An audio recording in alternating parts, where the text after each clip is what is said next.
చూసా కదా. So next నాదే అని నేను గట్టిగా డ్రీమ్ చేసుకొని వెళ్ళిన ఈ హాల్లో నుంచి 100% నేను కూడా ఆ ప్లేస్లో నిలబడతా. నేను మా సారు. సో బహానా అని నిన్న పాటిల్ సార్ ఒక సెషన్ తీసుకున్నారు కదా, సాకులు చెప్తారు అని. నేను కూడా నిన్న రాసుకున్నా నా బుక్లో, మా సార్ ఫుల్ టైం వస్తలేదు ఇంకా అని చెప్పేసి రాసుకున్నా అనమాట. తర్వాత సార్ చింపి పడేయమన్నాక చింపి పడేసిన, అది తీసేసిన ఇక మైండ్ల నుంచి. సో ఖచ్చితంగా ప్రతి ఒక్క లేడీ మీరు హార్డ్ వర్క్ చేస్తే మీ హస్బెండ్ సపోర్ట్ 100% వస్తుంది.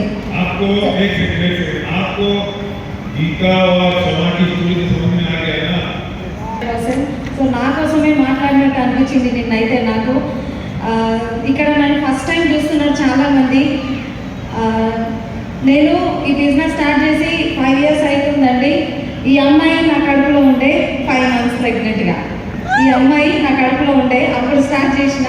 మా బాబు 1.5 year ఉండే అనమాట. ఆ టైంలో my great upline Sanjay madam and Purnima madam మా ఇంటికి వచ్చి ప్లాన్ చెప్పడం జరిగింది. నాకు అంటే ఈ బిజినెస్ ఎవరికి అర్థమవుతుంది చెప్పనా? ఎవరికి అర్థమవుతుంది? అందరూ బిజినెస్లోకి ఎందుకు రారంటే వాళ్ళకు పెయిన్ అనేది లేదు. అంటే కొంతమంది తల్లిదండ్రుల మీద ఆధారపడి పుట్టినప్పటి నుంచి ఎదిగిన వాళ్ళు ఉంటారు, కష్ట సుఖాలు తెలియకుండా పైకి ఎదిగిన వాళ్ళు ఉంటారు. సో ఏ ప్రాబ్లం లేకుండా వాళ్ళ తల్లిదండ్రులు పెంచిన ఆ ఫ్యామిలీ నుండి వచ్చిన వాళ్ళు ఉంటారు. సో నేను మాత్రం కంప్లీట్గా మిడిల్ క్లాస్ ఫ్యామిలీ. నిజంగా ఈ డియూసిడి రికగ్నిషన్ అనేది స్ట్రాంగ్గా మా నాన్న కళ.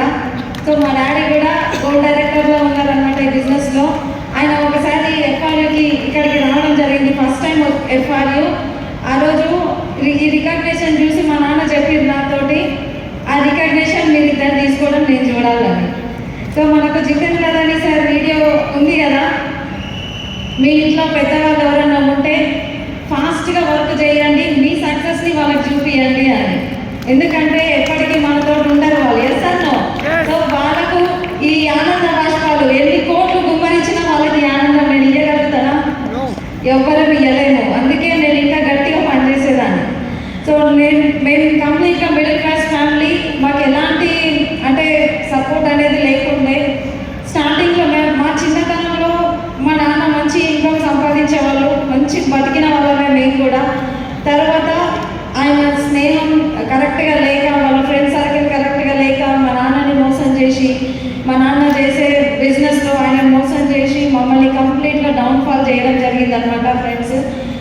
ఎంత అంటే మేము ఇంటికి మా నాన్న నైట్ ఏ టైంలో వస్తారో తెలియదు.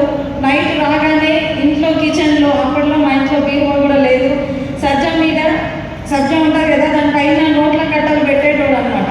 అంటే బీరువాలో దాచిపెట్ట లేకుండా అక్కడ డబ్బులు పెట్టేటోడు. మేము రేపగానే వచ్చి చూసుకునేటోళ్ళం, ఈరోజు ఎంత డబ్బులు తెచ్చిండు మా డాడీ అని. అలాంటి లైఫ్ అంటే మాకు ఊహ తెలిసినప్పుడు, ఈ ఏజ్లో ఉంటాం నాకు తెలిసి, ఆ టైంలో మేము అంత డబ్బు చూసిన వాళ్ళమి. తర్వాత వ్యాపారం కంప్లీట్గా డౌన్ఫాల్ అయినాక తినడానికి కూడా చాలా ఇబ్బంది పడ్డాం. అన్నము అంటే మమ్మల్ని పెంచింది నిజంగా గవర్నమెంటే అనుకోవాలి. మా ఇంట్లో రేషన్ బియ్యం తిని బ్రతికిన మేమైతే, గవర్నమెంట్ ఇచ్చిన రైస్.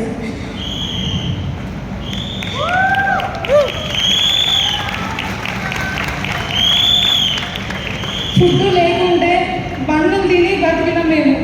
బన్ను ఎన్ని ప్రాబ్లమ్స్ ఫేస్ చేసిందో నాకు తెలుసు.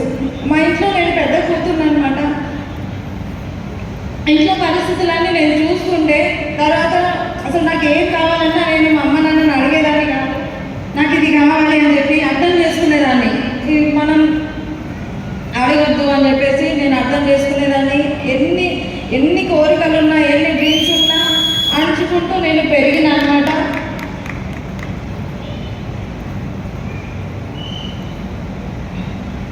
నేను ఎంతో ప్రయత్నం చేసినా ఏడవద్దని, కానీ నా వల్ల అయితలేదు.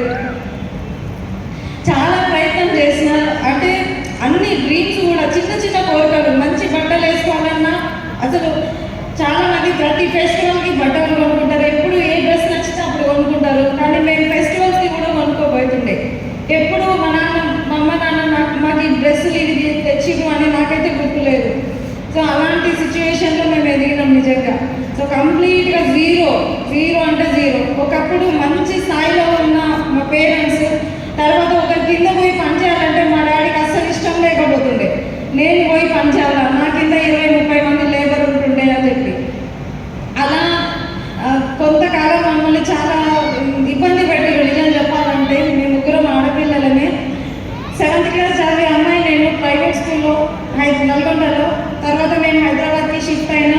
గవర్నమెంట్ స్కూల్లో 5th క్లాస్లో జాయిన్ చేసిన్నాను. నా స్టడీ పర్పస్ 2 years వేస్ట్ అయిపోయింది అప్పుడు. తర్వాత మెల్లిమెల్లిగా పరిస్థితులు అర్థం చేసి మమ్మల్ని హాస్టల్లో కూడా వేయడం జరిగిందనమాట. నేను అందుకే మా టీంకి చెప్తా, పిల్లల్ని హాస్టల్లో వేయకండి అని. అప్పుడు మేము ఎంత బాధపడ్డామో మాకు తెలుసు. హాస్టల్లో ఉన్నప్పుడు మార్నింగ్ బట్టలు తీసుకొచ్చి మళ్ళీ ఈవినింగ్ వచ్చి మళ్ళీ తీసిన బట్టలు ఉంటాయి కదా అవి తీసుకొని వెళ్ళిపోయేవాళ్ళు అనమాట. వాళ్ళు కూడా చాలా బాధపడ్డారు.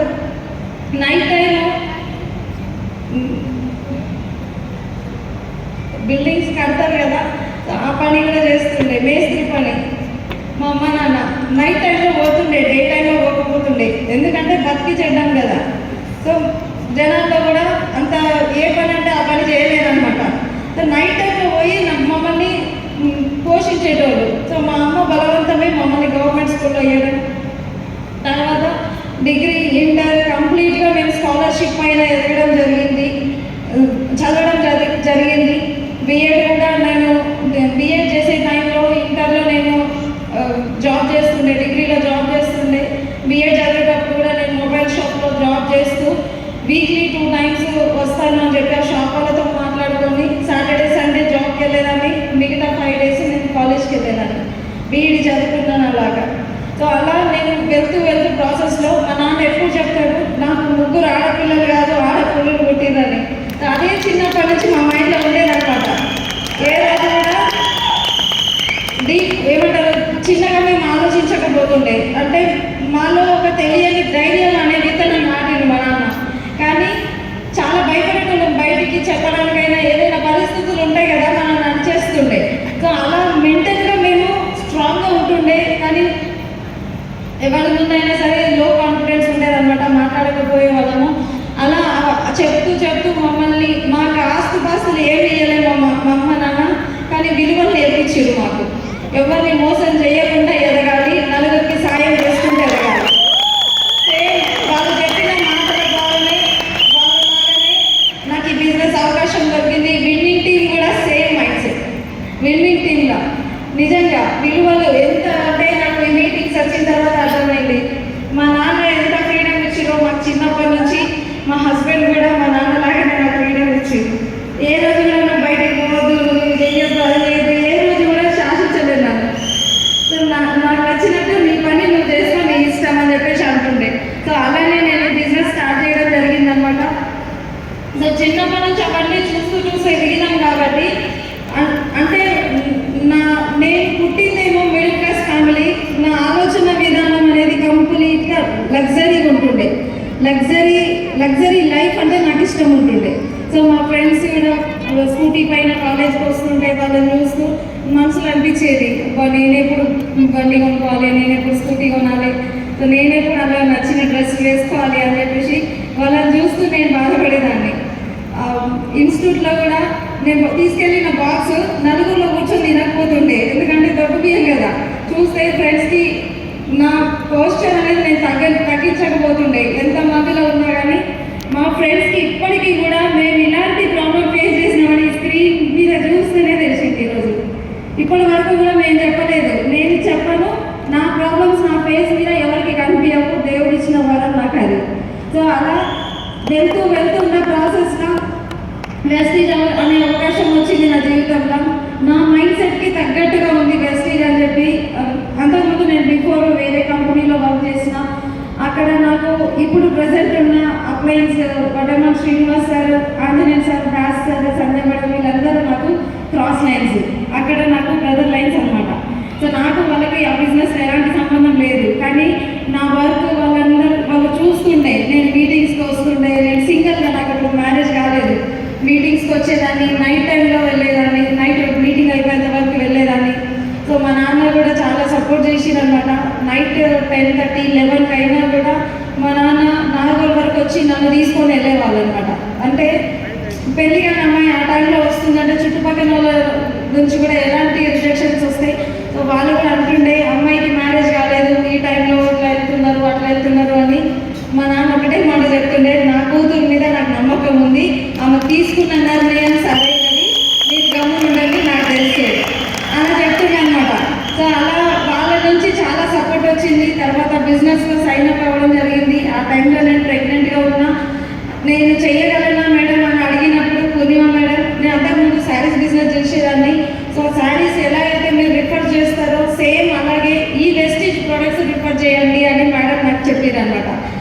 నిజంగా నేను సేమ్ మేడం ఎలా చెప్పినో అలాగే చేయడం స్టార్ట్ చేసిన.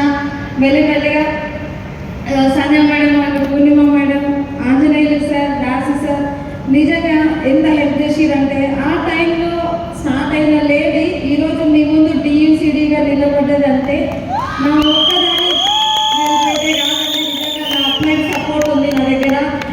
ప్రతి ఒక్క అప్లైన్ కూడా పేర్లు చెప్తే మళ్ళీ ఎవరి పేరన్నా మర్చిపోతుందేమో అని నేను లైవ్లో పేరు చెప్పట్లేదు, క్షమించండి. ప్రతి ఒక్క అప్లైన్ నా ఓన్ బ్రదర్గా నా మాట రిసీవ్ చేసుకున్నారు, నాకు హెల్ప్ చేసిందండి. ఏ సాయం కావాలన్నా అడగగానే చెప్తుండే. సో ఏ డౌట్ ఉన్నా వెంటనే కాంటాక్ట్ చేసి నాకు చెప్తుండే. ప్రతి ఒక్క అప్లైన్ కూడా నేను DCD అయినప్పుడు కూడా కంగ్రాచులేషన్స్, DUCD మిస్ అయింది అంటే నా మీద అంత నమ్మకం ఉంది అప్లైన్స్కి. DUCD కావాల్సింది కానీ ఒక స్టెప్ వెనకాల ఉన్నారు, నెక్స్ట్ మీరే అని వాళ్ళు చెప్తూ చెప్తూ నన్ను మోటివేట్ చేయడం జరిగింది. నేను ప్రతి ఒక్క అప్లైన్ని కూడా స్టార్టింగ్ నుంచి అదొక సాగు నేను మైండ్లో పెట్టుకుంటుండే, మా సార్ వస్తలేరు అని. నేను సార్ వాళ్ళని రిక్వెస్ట్ చేస్తుండే, సార్ ఒక్కసారి ప్లీజ్ మా ఆయనతో మాట్లాడండి, బిజినెస్ గురించి చెప్పండి. అంటే సంజయ్ మేడం అంటే లేడీ కదా, సో లేడీస్ మాటలు వింటారో వినరో అని చెప్పి నేను సార్ వాళ్ళని రిక్వెస్ట్ చేసేదాన్ని. సార్ వాళ్ళని అడిగేదాన్ని, ఒకసారి రండి సార్ అని. Srinivas sir, Anjaneyulu sir, Purushottam Das sir, Thanganapalli Srinivas sir మా ఇంటికి వచ్చింది. నా మాట మా చెల్లి అడిగింది అని చెప్పి సో మా ఇంటికి రావడం జరిగింది, మా సార్తో మాట్లాడడం జరిగింది. సో మంచిగా ఉంటుంది సార్, సపోర్ట్ చేయండి అంటే నా బాధ వాళ్ళకి అర్థమైంది. అందుకే ఇంటికి వచ్చి మరీ చెప్పడం జరిగిందనమాట. నేను ఎవరి సాయం మర్చిపోనండి. సో ప్రతి ఒక్క అప్లైన్ కూడా నాకు చాలా సపోర్ట్ చేసిరు కాబట్టి నేను ఈరోజు నిలబడ్డా. ఇక్కడ విన్నింగ్ టీమ్ అంటే చాలామంది ఆషామాషి అనుకుంటారు, కానీ మీరు డ్రీమర్ అయితే మాత్రం మిమ్మల్ని ఇక్కడ నిలబెట్టేంత వరకు మీ అప్లైన్ మిమ్మల్ని వదిలేరండి. మీరు డ్రీమర్ ఉండాలి ఫస్ట్. కానీ మీ దగ్గర ఉంటే మిమ్మల్ని ఇక్కడ నిలబెట్టే బాధ్యత మీ అప్లైన్స్ ఉంటుంది 100%. నేనే బెస్ట్ ఎగ్జాంపుల్. ఎందుకంటే కడుపుతో ఉన్న అమ్మాయి స్టార్ట్ చేసినప్పుడు ఈరోజు స్టేజ్ ఎక్కి నిలబడుతుంది, మీకు మాట్లాడుతుంది అంటే రేపు మీది 100% అవుతుంది. అండ్ ఇక్కడ స్టేజ్ మీద నేను మా సార్ మీకు కనిపించద్దు, మీరు మీ సార్ కనిపించాలి, మీరు మీ మేడం కనిపించాలి. మేము కనిపిస్తే మీలో ఈర్ష్య పెరుగుతుంది, మేము కనిపించద్దు. మీరు కనిపిస్తే మీరు మోటివేట్ అవుతారు, ఖచ్చితంగా మీరు రేపు వచ్చి ఇక్కడ కూర్చుంటారు. నా అప్లైన్ సక్సెస్లో నేను అదే చేసిన. నిజంగా నాకు పూర్ణిమ మేడం, దాస్ సార్ వాళ్ళ రికగ్నిషన్ అయినప్పుడు నేను ఎందుకు చాలా ఎమోషనల్ అయినా. మీరు ఇప్పుడు ఎట్లయితే కేరింతలు పెట్టిరో నేను అట్లనే గట్టిగా వచ్చిన అనమాట. మస్తు ఎంజాయ్ చేసిన. మేడం కిందికి రాగానే మేడంని గట్టిగా పట్టుకొని ఏడ్చిన. నిజంగా ఆ ఫీలింగ్ చెప్పలేము. ఆ ఏడుపుకు అర్థము డ్రీమర్స్కే అర్థమవుతుంది. అంత గట్టిగా ఏడ్చిన అంటే స్టార్టింగ్ నుంచి మేడం ఎన్ని ప్రాబ్లమ్స్ ఫేస్ చేస్తూ ఎదిగిరో వాళ్ళు మీటింగ్లో చెప్పినప్పుడు, వాళ్ళు సింపుల్గా ఉన్నప్పుడు ఎట్లున్నారు, ఈరోజు సెలబ్రిటీ అయినాక ఒక హీరోయిన్ లాగా సెలబ్రిటీ లాగా ఆ లుక్లో వాళ్ళని చూసేసరికి నేను ఎమోషనల్ అయిపోయినా చాలా. నా డ్రీమ్ కూడా అదే కదా. సో మీకు సాధ్యమైంది మేడం, నాతో కూడా అవుతుంది 100%. వాళ్ళని చూసినప్పుడల్లా, ఎవ్వరి మీటింగ్ వచ్చినప్పుడల్లా నేను రీఛార్జ్ అయిపోయి ఇంటికి వెళ్ళిపోతా. అదే బ్యాటరీ ఫుల్ అయిపోతుంది. ఆ బ్యాటరీ 1 year వరకు నాతో ఉంటారు ఖచ్చితంగా. సో అందుకే ఫ్యామిలీ రీయూనియన్కి రావాలి. మీ కళలకు జీవం పోయాలంటే ఈ స్టేజ్లో, ఈ పవిత్రమైన ప్లేస్లో మీరు కూర్చోవాలి. ఇక్కడ కూర్చొని మీరు ఏది కోరుకుంటే అది అవుతుంది. ఏది కోరుకుంటే, మీరు మంచి కోరుకుంటే మంచి అవుతుంది, చెడు కోరుకుంటే చెడు అవుతుంది. సో మంచి కోరుకోండి, నాకు అవుతుంది, నా రికగ్నిషన్ జరగబోతుంది. ఈరోజు మీకు ఫిజికల్గా చూపించిన మా రికగ్నిషన్ నేను 5 ఏళ్ల క్రితమే చూసిన. 5 years బ్యాక్ నేను చూసిన ఈ రికగ్నిషన్ మీకు కనిపించడానికి ఈరోజు ఫిజికల్గా జరిగింది అంతే. సో అంత రికార్డెడ్ మ్యాచ్ అంతే. విజువలైజ్ చేసుకోండి ప్రతి ఒక్కరు కూడా మీ సక్సెస్ని. చాలామంది ప్రాబ్లమ్స్ని చూసుకుంటే ఏడుస్తూ ఉంటారు, నాకు ఎన్ని ప్రాబ్లమ్స్ ఉన్నాయి, నేను అందుకే మీటింగ్ రాలేదు. మీకు తెలియదు మీ జీవితంలో ఉన్న ప్రాబ్లమ్స్ అన్నిటినీ తరిమి కొట్టేవే ఈ మీటింగ్ హాల్స్. ఆ బలంలో తీసుకొని వెళ్తారు. సో అంత గొప్ప నాలెడ్జ్ మన గ్రేట్ మెంటల్ ఎస్పీ బ్యాలెన్స్ మనకి ఇస్తారు. నిజంగా నాకు నిన్ననే మా సార్తో నేను మాట చెప్పిన, గుళ్ళో పంతుల్ని చూసినా కూడా నేను మనస్ఫూర్తిగా కాలు మొక్కనండి. నాకు మొక్కలు అనిపించదు, ఎందుకంటే మనిషే కదా, ఆయనే కదా, ఆయన కూడా అని చెప్పేసి అనిపిస్తుంది. కానీ బాలు సార్ని చూస్తే మాత్రం కాలు మొక్కకుండా పూర్తి కాదు. నిజంగా అంత గొప్ప మనిషి అయినా. సో ఒక్కొక్క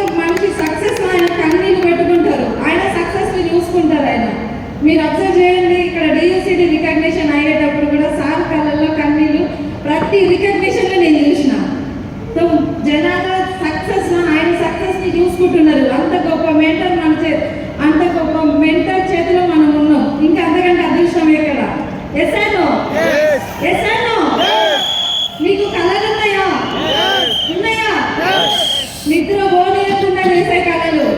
5 ఏళ్ళుగా నేను ప్రశాంతంగా నిద్ర పోలే. తలుచుకున్నప్పుడెల్లా నేను ఏడ్చేదాన్ని. నా కిచెన్లో ప్రతి బౌల్ చెప్తుంది, ప్రతి స్పూన్ చెప్తుంది, మా ప్రతి అణువు చెప్తుంది. నేను ఎంత ఏడ్చినా, నేను ఎంత బాధపడ్డాను కిచెన్లో. డియూసీడీ అయ్యాక నేను ఎట్లా మాట్లాడాలి అని చెప్పి ఆల్రెడీ నేను ప్రాక్టీస్ చేసేదాన్ని 5 ఏళ్ళ నుంచి. విజువలైజ్ చేసుకునేదాన్ని, ఇలా మాట్లాడాలి, అలా మాట్లాడాలి, నా రికగ్నిషన్ ఇలా జరగబోతుంది, సో ఇంత టైం ఉంది అని చెప్పి. ఖచ్చితంగా ప్రతి ఒక్కరితో అవుతుంది. నా ఒక్కదానితోటే కాదు, మీలో కళలు ఉంటే మాత్రం ఆ కళలకి జీవం పోయండి. గ్రేట్, నిజంగా చాలా హ్యాపీ మూమెంట్. అండ్ మంచి లీడర్స్ ఉన్నారు. రాయల్ సార్ నా పోస్టర్ రాగానే సార్ నాకు కాల్ చేసి చెప్పిన మాట, ఆగొద్దు, డిఎస్సిడి నీది కంప్లీట్ అయిందని ఆగొద్దు, టీంలో డిఎస్సిడి రావాలి, ఇంకెక్కువ పని చేసే బాధ్యత మీరు తీసుకున్నారు. సో ఇప్పటి వరకు చేసింది ఒక ఎత్తు, ఇప్పటి నుంచి చేసేది ఒక ఎత్తు అని చెప్పి. సో టీంలో కూడా నెక్స్ట్ స్టెప్ 5 చూడండి మీరు. మన ఆర్గనైజేషన్లో ర్యాంక్ వాక్ జరుగుతుంది డిఎస్సిడిలో. ఖచ్చితంగా నేను చెప్తాను మీకు. నిజంగా అంత మంచి డ్రీమర్స్ ఉన్నారు. సో మన లీడర్స్ అందరికీ నేను చెప్పేది ఒకటే, మీ స్ట్రాంగ్గా డ్రీమ్ చేయండి. మీకు ఏం కావాలంటే అది కోరుకొని ఈ 3 రోజుల తర్వాత ఈ హాల్లో నుంచి బయట పెడితే మాత్రం ఖచ్చితంగా మీరు పని చేస్తే 100% ఆ లైఫ్ స్టైల్ ప్రతిదీ కూడా మీతో అవుతుంది. మీ తల్లిదండ్రులకి మీ సక్సెస్ని చూపించండి. మీ తల్లిదండ్రులకి మీ సక్సెస్ని చూపించండి. ఈరోజు వాళ్ళ ఆనందం అంతా ఇంత కాదు. సో మా అత్తమ్మకు ఒక మాట చెప్పాలనుకుంటున్నా.